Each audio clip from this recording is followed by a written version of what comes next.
On March 2, 2011, at around 8 a.m. Greenwich Mean Time, a new Battlefield 3 video hit the internet. Fault Line Series Episode 1, Bad Part of Town, showcasing more of the mission first presented during the gameplay debut trailer.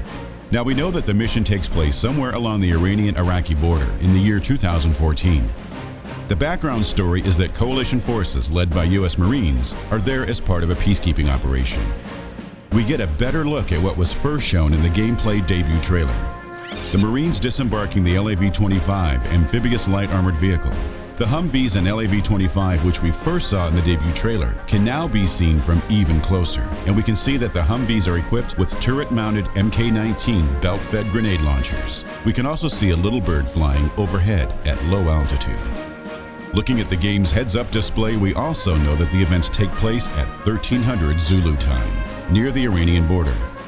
This gives us an indication that the events take place in Iraq and that we are playing as Staff Sergeant Henry Blackburn of the Marine Corps' 1st Recon Battalion. There's a lot of activity going on around where the Marines are dropped off. We can see a civilian or an insurgent under the arrest of a Marine being taken out of what looks like a marketplace. There's a roadblock a little bit down the road, and there is also a Marine searching a prisoner or civilian next to a Humvee.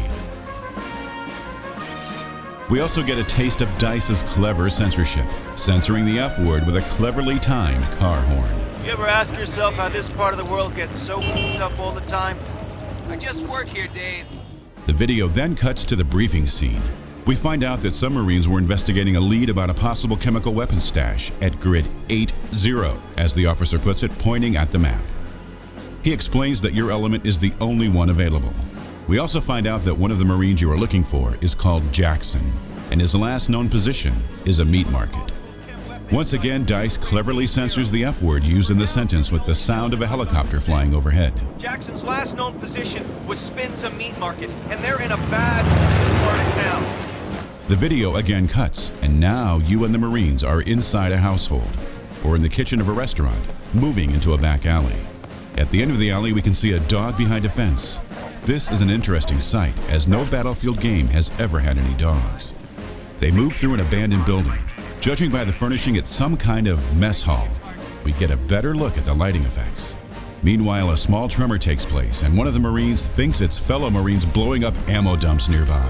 However, he is swiftly corrected by another Marine who explains that they are about 90 kilometers from a major fault line, and that was a small earthquake. After that, you run across the street and we get a better look at the scene with the Marine breaking the door in, which we saw in the debut trailer. It appears that he breaks into not an underground parking lot, as stated in the debut trailer's analysis, but a garage or a service station. As soon as your squad mate gets out on the other side and goes out on the street, he gets shot by a sniper. Your other squad members open fire, and one throws a smoke grenade.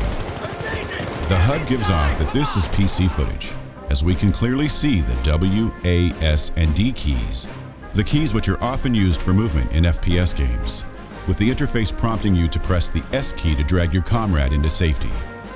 DICE has also confirmed that the ability to drag your fallen teammates into safety won't be available in the multiplayer mode. An intense firefight has broken out between your Marine squad and an organized military force, presumably the PLR. We can tell it's organized military force because the soldiers the player shoots at are in uniform. Your objective, according to the HUD, is to hold off the enemy to the east.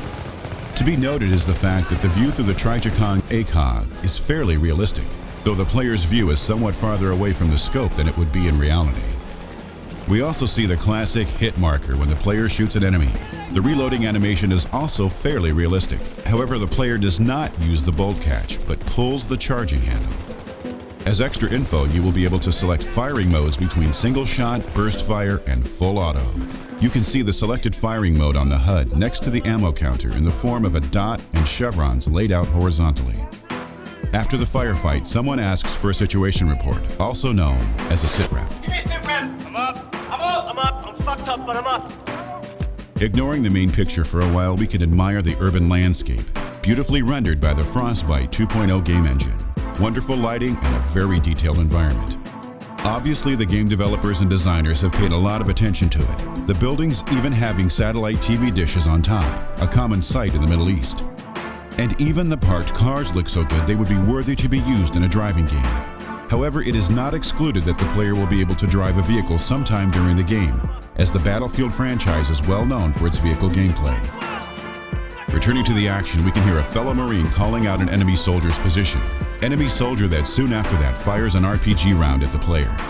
When the player is blown back by the explosion, we can again see his arms and legs.